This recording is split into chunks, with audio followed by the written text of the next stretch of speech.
Bien, bonjour à tous. Alors, on se retrouve pour une expérience de vidéo. J'avais envie d'essayer de faire une tier list en live, non, en vidéo tout simplement, comme ça. Donc là, il n'y aura pas beaucoup de coupures, sauf quand j'aurai mes tics par rapport à ma maladie. Donc voilà. Du coup, on va commencer, et puis c'est juste un test, hein. Je pense que après, je ferai probablement peut-être pourquoi pas le The Walking Dead Universe ou d'autres choses. Mais là, on est parti pour tout l'univers canon de Star Wars, en prenant en compte les films, les séries et les jeux vidéo, en parlant évidemment que de la campagne et pas du mode multijoueur, mais que de l'histoire et pas du gameplay.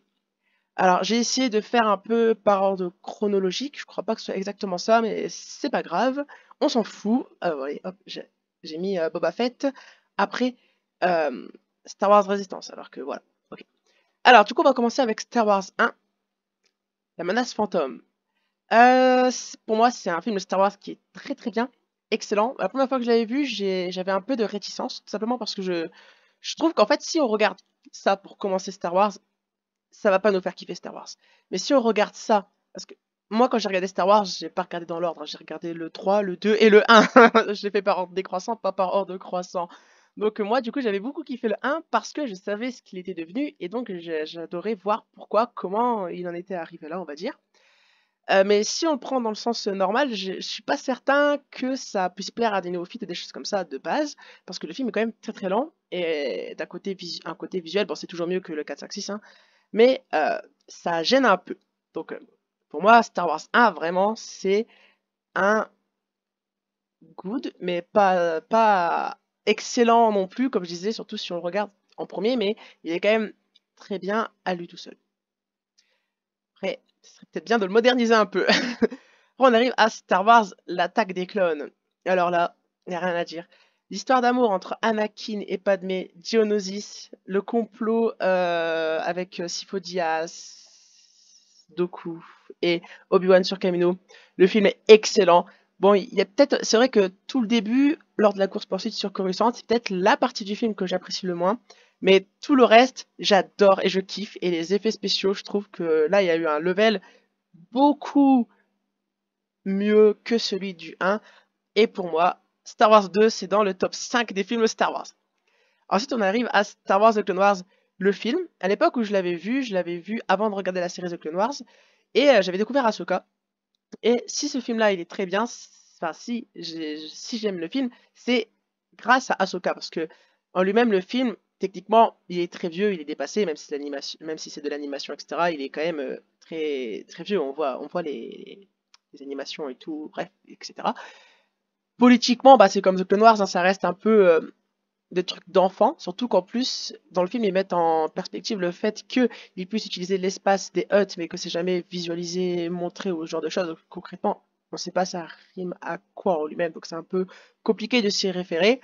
Mais c'est pas un film si dégueu que ça, on passe un très bon moment, je trouve, et de temps en temps, je le regarde parce que je préfère voir ce film pour revoir les débuts d'Ahsoka que de revoir toute la série en entière. Et beaucoup de gens d'ailleurs oublient ce film. Pour moi, c'est juste un good également. Ensuite, la série The Clone Wars. Alors, je pense que je vais peut-être en décevoir quelques-uns parce que la série The Clone Wars, comment dire, c'est une série qui est très très bien. Mais les épisodes filler, oh mon dieu, la saison 1, la saison 2, la saison 3, après les saisons 4, 5, 6, 7, c'est un peu moins. Mais les trois premières saisons, oh, on souffle des épisodes filler. Et ça, c'est à cause de Dave Filoni principalement. Je le déteste à cause de ça. Et je suis désolé, mais si on prend la perspective de la série qui est beaucoup trop enfantin pour ce qu'elle devrait être, elle est, je vais pas dire elle est moche puisqu'elle évolue avec son époque et puis les dernières saisons c'est vraiment très bien fait, surtout la septième saison c'est magnifique visuellement. Il y a beaucoup de personnages auxquels on s'attache, il y a beaucoup d'intrigues et d'épisodes filler qui sont quand même intéressants, mais ça reste des épisodes filler. C'est pas intéressant tout le temps, même si on va dire c'est pas vraiment une anthologie, mais ça laisse une place à beaucoup d'histoires différentes. Mais on en oublie les personnages principaux et on n'exploite pas des histoires qui peuvent être intéressantes et on part toujours sur des délires un peu.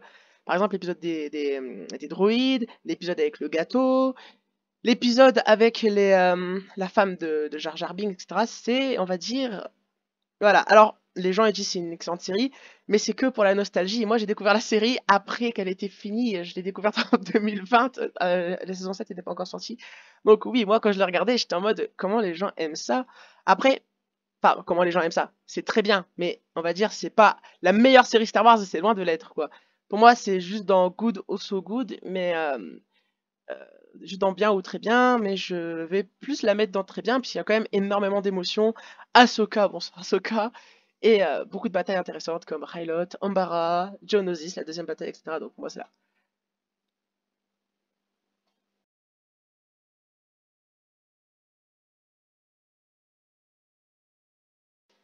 Alors ensuite, The Bad Batch. Alors là, on arrive sur la pire série Star Wars, la pire œuvre Star Wars que j'ai regardée. C'est un supplice. Je crois que sur la saison 1, il y avait que 5 ou 6 épisodes qui étaient intéressants et de l'histoire principale. Saison 2, je crois que c'était 6 épisodes qui étaient de l'histoire principale. Tout le reste, c'est que des fillers ennuyants, remplan-plan. C'est stupide, c'est débile, je déteste, j'aime pas, c'est nul. Dave Filoni, c'est à partir de cette série-là que j'ai commencé à me dire que Dave Filoni, c'était une grosse arnaque et il savait finalement pas si bien faire les choses que ça. Ce qui avait été confirmé avec la saison 3 de The Mandalorian et la série Ahsoka finalement. Bref, c'est médiocre et je déconseille à tout le monde de la regarder, autre que pour l'univers, donc je la mets en déception, pardon. Star Wars 3, il y a pas grand-chose à dire dessus. Je pense que tout le monde sera d'accord avec moi pour dire que c'est direct dans le top 5. Il y a pas de discussion à avoir, c'est le meilleur film Star Wars, il est génial.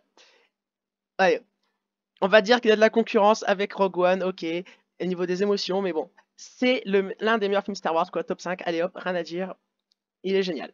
La série Star Wars Andor, eh bien, c'est la meilleure série Star Wars. C'est la série la plus mature, politique. Elle a des moments intenses et d'émotion. Et il y a, c'est pas la plupart des séries Star Wars ou films sont beaucoup adressés à un public d'enfants. Alors, enfin d'enfants, on va dire d'adolescents, adolescents ou enfants.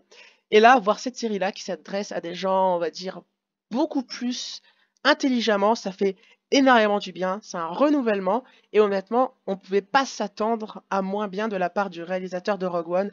C'est top 5 de tous les projets Star Wars du canon. C'est incroyable, c'est génial. Alors, la série Star Wars Obi-Wan Kenobi, c'est une série qui n'est pas mauvaise en soi au niveau de l'histoire, même s'il y a quelque chose un peu bête si on y réfléchit trop.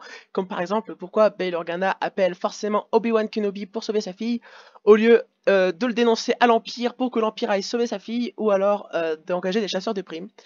Étant donné qu'il est riche, je trouve que s'il avait engagé Boba Fett et une trentaine d'autres chasseurs de primes, ça aurait été plus efficace que rappeler un vieux Jedi. Et moins dangereux surtout pour lui et pour lui-même. Bref. Voilà, il y a plein de choses comme ça que si on oublie un peu que c'est un peu bête, la série est bien. Après, c'est sûr que ça fait un peu cheap, surtout quand on compare à Star Wars Andor. Les effets spéciaux, les plans, etc., c'est pas le top, mais honnêtement, je trouve que c'est quand même une série devant laquelle on peut prendre beaucoup de plaisir et il y a quand même pas mal d'émotions, pas mal de développement, etc. Donc moi, c'est une série, honnêtement, c'est loin d'être la meilleure série Star Wars, hein. C'est loin d'être la pire également, donc je la mettrai juste en bien. Le film Star Wars Solo. Et alors, ce film-là, c'est aussi l'un de mes préférés. Je ne saurais pas trop dire pourquoi, mais moi, il me fait penser à Rogue One. Alors, je sais qu'objectivement, c'est pas le meilleur, hein. Il est très très lent, il est très très long. C'est pas l'histoire la plus passionnante, et c'est vrai qu'on trouve peut-être, c'est vrai qu'on en dénature un peu Han Solo, puisqu'il n'est pas censé forcément être dans la rébellion, il est plus vraiment un malfrat. Mais ça, on peut dire c'est pas grave, puisqu'entre temps, il y a quand même presque 20 ans qui s'est écoulé entre Star Wars Han Solo Story et Star Wars 4, il me semble, donc c'est pas grave, en 20 ou 15 ans, il y a beaucoup de choses qui changent, et ce genre de choses-là, surtout la trahison qu'il a eu avec Kira, je pense que ça a dû également l'affecter, puisque lui, ce qu'il voulait de base, c'était vraiment l'amour. Au début, j'ai l'impression que c'était un homme à amour, on va dire.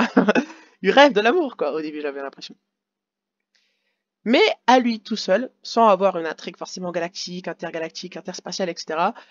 Pour moi, je trouve que c'est vraiment un film Star Wars excellent et qui est très bien à regarder en période d'hiver. Je trouve, je sais pas pourquoi, je l'associe à l'hiver. Peut-être parce que je l'avais regardé un jour de Noël, je sais plus. Mais voilà, toujours un film très sympathique avec la bataille de Mimban. Il y a beaucoup de scènes coupées, c'est dommage. La relation entre Kira et Han Solo est bien mieux que la relation entre Leia et Han Solo, je trouve. Et j'ai très très hâte de revoir Kira et Han Solo Donc, pour moi, c'est dans très bien. C'est pas le meilleur film Star Wars, mais il est excellent, on va dire. La série Star Wars Rebels. Ah là là, alors là, que dire, cette série. Si on met de côté les épisodes filler qui sont très présents dans les 2 premières saisons, dans les 2 dernières saisons, il y en a un peu moins, mais l'histoire principale en vaut largement le coup sur les épisodes filler. C'est incroyable. C'est là, on peut dire que là, Dave Filoni, il a fait des bonnes choses, même si il y a quand même encore ce putain de problème avec des épisodes filler, mais c'est la série où on le ressent le moins avec Star Wars Resistance, donc ça c'est très très bien. La série est géniale. Non seulement les personnages principaux, on s'y attache énormément, on a l'impression d'être dans une vraie famille avec eux. La série est dramatique, elle est peut-être aussi pour les enfants, mais franchement, il y a quand même des thématiques très dramatiques et très adultes, notamment la guerre, les crimes de guerre, l'esclavage, etc., la torture, la répression. Bref, c'est quand même une série qui est à la fois enfantine, mais adolescent, etc. Bref, c'est très très bien. Je sais pas trop comment dire, quoi dire de plus. L'acte final de la saison 2, 3 et 4 sont génialissimes. Les personnages avec, il n'y a rien à dire. Tout a été fait pour qu'on adore. C'est génial. Et les gens qui sont répulsés par l'effet graphique, j'ai envie de vous dire, vous ratez quelque chose d'incroyable et ça va dans trop bien ou très bien. Ensuite, Rogue One. Rogue One. Ce film Star Wars, c'est aussi le meilleur. Alors, j'ai jamais vraiment trop su si c'était Star Wars 3 ou Rogue One qui était en top 1. Pour ma part, je n'ai jamais. Je pourrais jamais classer comme ça parce que les deux sont excellents. Mais Rogue One, c'est vraiment la perle rare. Quand je l'ai vu la première fois, je l'ai énormément adoré. Mais alors, surtout la fin, quand tout le monde meurt, c'était le premier choc. J'étais triste de les voir mourir un par un. Je crois que j'ai eu une ou deux larmes, c'était génial. Et à la fin, il y a eu Dark Vador, on était choqués. Tout ce développement, tout ce lore, toute cette histoire pour en arriver là, pour montrer comment pas des randoms, mais comment des gens ont pu permettre à nos héros d'accomplir, d'avoir la victoire pour libérer la galaxie. C'était incroyable et j'ai envie de dire un grand respect à l'équipe Rogue One parce que c'est eux qui ont sauvé la galaxie. Ce sont les héros de l'ombre, comme on dit. Et pour moi, c'est clairement dans le top 5. Ensuite, Star Wars Battlefront 2. Alors, comme je disais, on va pas s'attarder sur le gameplay ni sur le multijoueur, mais uniquement sur l'histoire de la campagne. Et l'histoire de la campagne, à elle toute seule, elle est trop précipitée. La campagne est beaucoup trop courte pour qu'on comprennent pourquoi Eden Versio quitte l'Empire aussi soudainement, et après la campagne elle part un peu n'importe où en nous mettant des missions secondaires, enfin des missions on va dire, en nous mettant d'autres missions avec Lando ou Leia, etc. Là où ça n'a pas de sens du coup, parce que c'est censé être l'histoire de l'Escouade Inferno. Donc si on prend le jeu en lui-même, il est clairement, l'histoire est pas trop intéressante. Cependant, je vous conseille énormément de lire le livre Star Wars Battlefront 2, qui est le préquel, la prélogie, pardon, de l'histoire du jeu. Parce que dans ce livre, vous allez comprendre pourquoi Iden Versio quitte l'Empire après que son père ait bombardé sa planète natale. C'est vraiment un livre qui permet de comprendre la mentalité et l'énergie, enfin la mentalité et le pourquoi Iden Versio trahit l'Empire. Donc je vais pas faire attention au livre, je vais prendre l'histoire du jeu telle quelle et sans le livre, du coup, je le mettrai en c'est bien mais pas trop non plus. Star Wars Jedi Fallen Order. Je sais pas trop comment y aller avec lui. Niveau histoire, moi, ce que j'ai préféré dans le jeu-là, loin d'être l'histoire de Cal, c'est surtout l'archéologie avec les Zeffo, l'histoire des Zeffo, retracer ce que avait fait, comment il s'appelle? Je sais plus. Corno Edova, quelque chose comme ça, Corno Erdova. De retracer son archéologie, son histoire, l'histoire des Zeffo, etc. Ça, c'est ce que j'ai préféré. En secondaire, ce qui était trop bien, c'était la sœur de la nuit, Mérine. En plus d'être trop belle, c'est la dernière survivante de Grievous. Elle envoie des zombies, elle fait de la magie. Il y a un Jedi noir avec des sabres laser. Que demander de plus? Et surtout, il y a l'Inquisitrice qui a aussi une histoire très développée avec son ancienne maître, etc. Pour moi, c'est une histoire Star Wars. Je sais pas, je ne saurais pas dire si elle est originale, mais du moins les personnages sont très charismatiques, on s'y attache, et les trois histoires, archéologie, Trilla et La Sœur de la Nuit et on va dire allez, l'histoire aussi de Cal, même si c'est celle que j'ai le moins appréciée et c'est sur celle-là que j'ai eu le moins de sentiments, pour moi c'est très bien et je le mets en très bien du coup. Jedi Survivor, ça a été pour moi la plus grosse douche froide. C'est la pire suite de Star Wars Jedi Survivor. Ce jeu-là, je sais pas comment dire, mais ce jeu-là, il casse toute la logique de l'univers, j'ai envie de vous dire. Alors, oui, je m'attarde sur le côté gameplay, on va dire, mais c'est aussi ça qu'il faut prendre là pour comprendre pourquoi j'aime pas ce jeu-là. Parce que dans le gameplay, on peut sauter, se téléporter dans les airs, même si c'est de la magie de la Sœur de la Nuit, je suis désolé, mais ça casse quand même tout le personnage. Avec ce jeu-là dans le canon, je vais vous dire que Luke Skywalker et Anakin, c'est des petites, c'est des petites, c'est pas des, c'est des petits joueurs à côté de Cal, quoi. Cal, c'est le personnage le plus puissant de toute la saga Star Wars. Il y a pas à en débattre. Avec tout ce qu'on est capable de faire avec lui dans le jeu, c'est lui le plus puissant. Il nique tout le monde, hein. Je sais pas si vous réalisez, même Luke, hein, il en fait il en fait son toutou, quoi. Bon, et c'est pour ça que je l'aime pas, et surtout l'histoire est inintéressante. Voir des vieux trucs. Alors, oui, j'aime bien l'archéologie, mais moi, je m'attendais à revoir des EFO, d'avoir à ce qu'on approfondisse l'histoire des EFO, on apprend plus sur eux.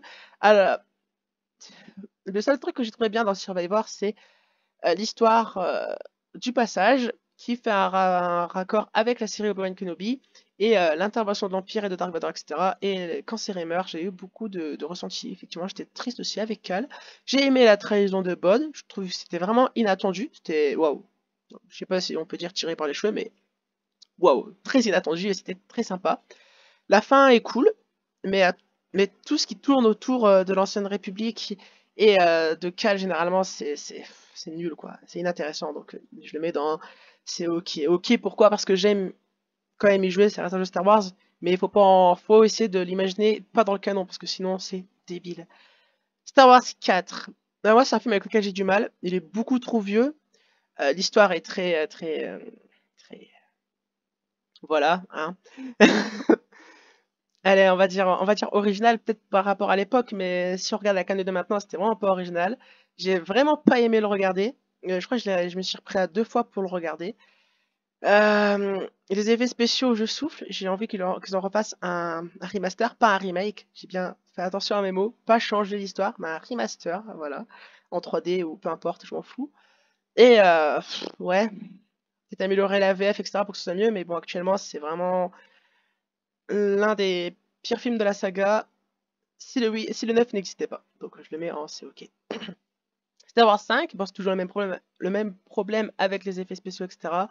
Mais on va dire qu'au niveau du scénario, c'est un peu c'est un peu plus original. Du coup, c'est pareil. Par contre, c'est pareil. C'est en fait le film, il est tellement vieux et la VF est pas de très très bonne qualité. J'étais tellement sorti en fait que j'ai pas eu vraiment d'attache pour les personnages dedans. Donc, c'est pas des films que je peux vraiment apprécier beaucoup.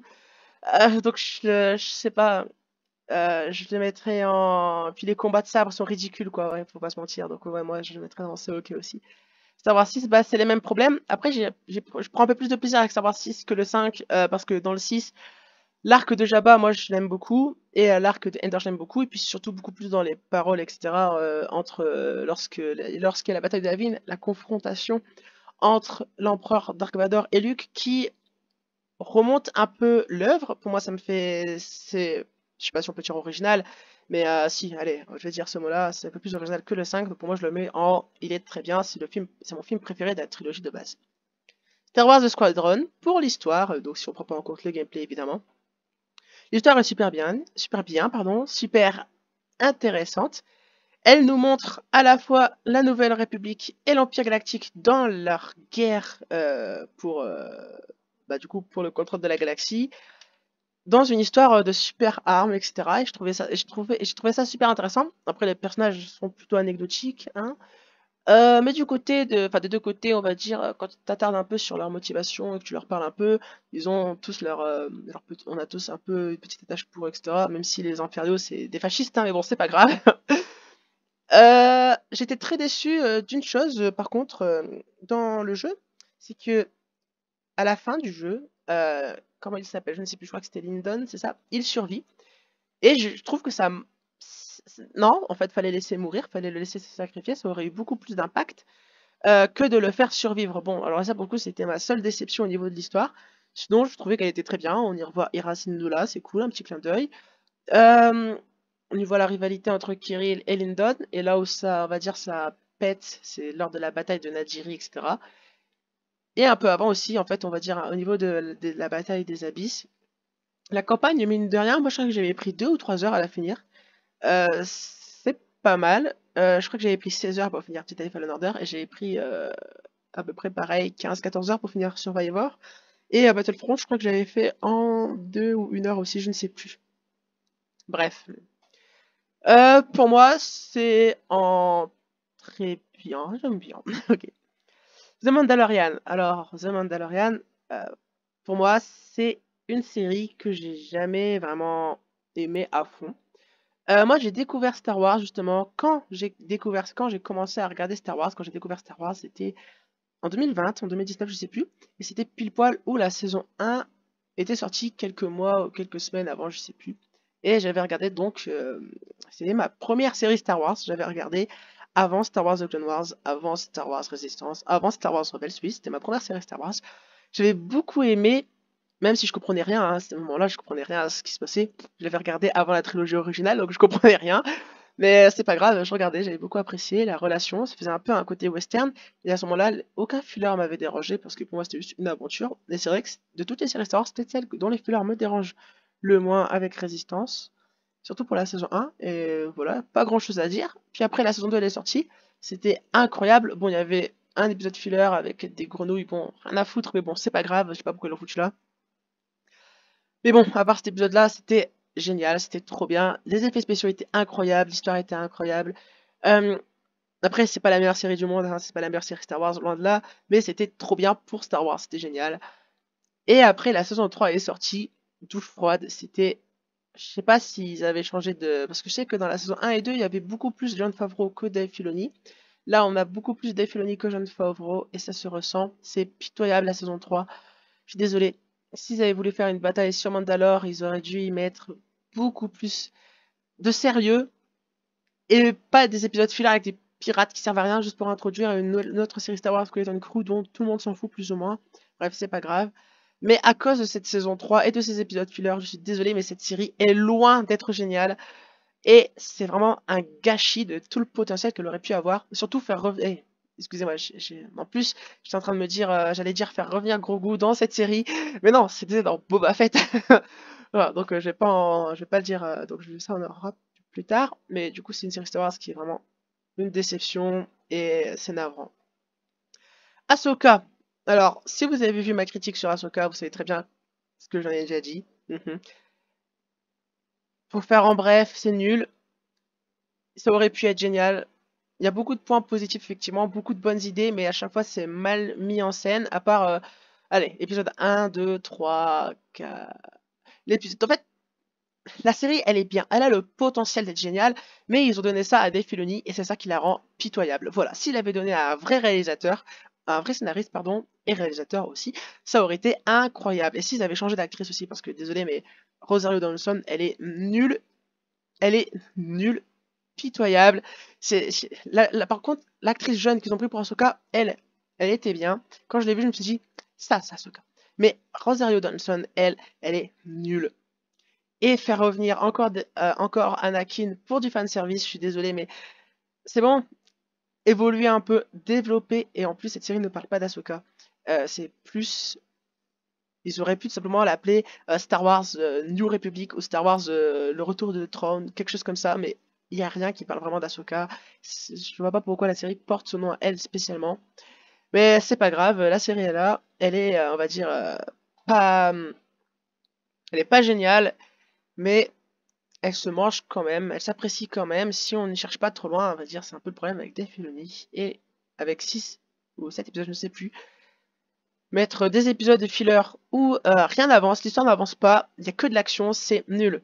Si vous comparez à Star Wars Andor, je suis désolé, mais Andor, les épisodes, il n'y avait pas beaucoup d'action, pas forcément, mais l'histoire, elle avançait à chaque fois, il y avait de l'intensité, il y avait de l'intrigue, il y avait tout, et Ahsoka avait tout pour faire pareil, mais ils ont tout gâché. Donc franchement, pour moi, c'est une déception comme The Bad Batch. Ensuite, on arrive à Star Wars Boba Fett, c'est exactement les mêmes problèmes qu'avec The Mandalorian. Mais là, je vais être un peu plus gentil parce que moi, c'est quand même une série que j'ai aimée. La série aurait été bien si ils avaient mis plus de figurants. C'est-à-dire que là, ça fait très cheap. Pourquoi? Parce que Boba Fett, il a une petite bande, allez, ils sont moins de 5 quoi. S'il avait eu la vraie armée de Jabba, etc., qui s'était agenouillée, etc., ça aurait eu beaucoup plus d'intensité, beaucoup plus de logique. Et si le côté politique entre c'est quoi déjà? Les Pikes et lui avait été développé pour de vrai, ça aurait été génial. C'est là que je vais passer un coup de gueule que tout le monde a déjà vu, hein. Mais 2 épisodes d'une série de 7 ou 6 épisodes, je ne sais plus, qui sont sur un autre personnage, c'est nul et ridicule. Ça a tout gâché. Au lieu de utiliser ces 2 épisodes pour développer la politique, pour développer l'armée de Boba, pour développer la ville, le pays, Tatooine, pardon, etc., les ennemis, les antagonistes, non, ils ont mis 2 pour faire une sorte de saison 2.5 de The Mandalorian, c'était nul, c'était une trahison, et je suis désolé, mais les gens qui cautionnent ça, eh bien, c'est que vous aimez qu'on vous serve de la merde, on va dire, bon, c'est pas grave, bref. Mais à part ces 2 détails-là, cette série, elle est quand même plutôt cool. Je la mets quand même dans, je la mets quand même dans, je la mets quand même dans C'est ok parce que c'est pas mieux que The Mandalorian, malheureusement. Enfin, c'est mieux, mais voilà quoi, c'est le même truc presque plus ou moins. Si je suis objectif, mais personnellement, je préférerais toujours la série Boba Fett à The Mandalorian. Ensuite, on arrive à Star Wars Resistance. Alors, pareil que Star Wars Rebels, l'histoire est excellente, mais ce qui la rend excellente, c'est surtout l'attachement des personnages. En fait, la saison 1, avec Dave Filoni toujours à l'œuvre, il y a beaucoup d'épisodes filler. Mais ces épisodes filler, comparés aux autres séries, elles permettent un vrai développement des personnages et de la vie du Colossus, ce qui est vraiment important pour nous donner vous voyez, comme j'avais dit, dans euh, Star Wars Rebels, on ressentait la vie de famille, on les considérait comme une famille et on était tellement attachés à ces personnages. Dans Star Wars Resistance, c'est pareil, on s'attache énormément aux personnages principaux. C'est la famille et aux habitants du Colossus, c'est notre peuple, c'est la population. J'étais à fond avec eux, je disais, ils sont pas tous intelligents, ils m'ont tous un peu enquiquiné, mais à la fin de la série, ils ont tellement remonté le niveau et ils sont tous unis, tout un peuple que vraiment, moi j'étais vraiment attaché à fond. Vers le milieu, fin saison 1, c'est là que je me suis dit, cette série, elle est très bien, elle est géniale. Elle est meilleure que Star Wars The Clone Wars. Je sais pas si elle est meilleure que Star Wars Rebels, mais en tout cas que Star Wars The Clone Wars, c'est sûr. Allez, la saison 1, elle est moins bien que la saison 2, ça c'est sûr. Il y a beaucoup plus d'épisodes filler dans la saison 1 qui sont pas très intéressants, même si la plupart développent quand même des habitants du Colossus, leurs relations, etc. Donc ça reste plutôt cool. Et il y a beaucoup de teasing par rapport au premier ordre jusqu'à leur arrivée. Donc c'est très très bien. En plus, il y a quand même beaucoup de personnages charismatiques comme Kragan le pirate, le capitaine Doza, Pike, l'agente Tierney, etc. C'est très bien. Bon, encore une fois, ça reste une série pour adolescents, hein. C'est loin d'être au niveau d'Andorre, hein. Mais bon, c'est sympathique et je la mets dans c'est trop bien. On arrive dans Star Wars 7. Star Wars 7, c'est un Star Wars que j'ai beaucoup aimé. Rey, je l'ai beaucoup aimé. Alors, je l'ai pas découvert avec le 7 parce que moi j'ai découvert Star Wars avec le 8. C'est mon premier film Star Wars que j'ai regardé. Et Rey, bah, j'ai adoré voir comment elle était, voir son origine, on va dire, plus ou moins sur Jakku, etc. Je sais pas trop quoi dire dessus, puisque bah, le film est assez récent. Je sais que les gens l'aiment pas forcément. Puis voilà, hein. Euh, Tout seul, c'est un peu compliqué d'argumenter, puisqu'il y a personne qui peut poser de questions ni rien, c'est vrai. Mais bon, alors. Moi, je le mettrais en très bien. Pas génial, mais très bien. Euh, Star Wars 8. Alors là, on arrive pour moi encore une fois sur l'un des meilleurs films, top 3 minimum, top 5, ok. Ce film, c'est pour moi, avec Star Wars 3, l'un des meilleurs, l'un des plus adultes, l'un des plus thématiques, l'un des plus œuvres d'auteur avec Star Wars Rogue One. Et il est excellent. Le développement des personnages, ce qu'ils font avec Rey et Kylo Ren était génial, avant que ce soit gâché par le 9, évidemment. Bref. Le 8 a pleinement honoré le 7, et si ils avaient continué dans les lignées du 8 pour le 9, ça aurait été la meilleure trilogie, mais malheureusement, eh ben, ce n'est pas le cas. Mais c'est pas grave, indépendamment du 9, il est incroyable. Le 9, bon, allez, déception, rien à dire dessus, grosse merde. Non, allez. Euh, les effets spéciaux sont bien, il y a des scènes quand même sympathiques qui sont cool, plutôt plaisantes, comme le moment où Rey utilise les éclairs, Palpatine, forcément, oui, c'est vrai que ça reste quand même incroyable. Au niveau des effets spéciaux, de toute façon, généralement, les films Star Wars, enfin, surtout la nouvelle trilogie, sont incroyables, donc rien à dire dessus. Mais bon, le film est débile, il va trop vite, il est trop rushé. Tous les personnages, leur développement qu'il y a eu dans le 8 a été totalement détruit pour revenir en arrière, pour faire venir des trucs de je ne sais où, etc. Bref, c'est nul, c'est dégueulasse, et c'est une trahison d'avoir fait ça. Et enfin, Star Wars Tales of the Jedi, série avec beaucoup de potentiel. J'ai envie de dire qu'il a aussi été un peu gâché par Dave Filoni, épisode trop court encore une fois. Ahsoka, on a peut-être fait un peu le tour, donc peut-être que oui, un ou deux épisodes sur elle aurait été bien, mais bon, l'épisode où elle est bébé, franchement, on souffle un peu. Mais les épisodes sur Doku, franchement, j'ai été étonné par la maturité de ces épisodes et de leur présentation du personnage. Et honnêtement, juste pour l'arc de Doku, cette série vaut le coup, elle est géniale. Et j'ai très très hâte d'avoir une saison 2 avec d'autres personnages, en espérant ne pas encore revoir Ahsoka, évidemment. C'est bon, Ahsoka, on a peut-être fait un peu le tour. Allez, pourquoi pas la remettre un peu, mais bon, avec des histoires intéressantes, quoi. Et pour moi, c'est une série qui va dans très bien. Ensuite, il y a Star Wars Outlaw, Skeleton Crew et le film Lando qui ne sont pas encore sortis, donc on ne pourra pas en parler. Voilà. Donc n'hésitez pas à me dire ce que vous pensez de ma tier list.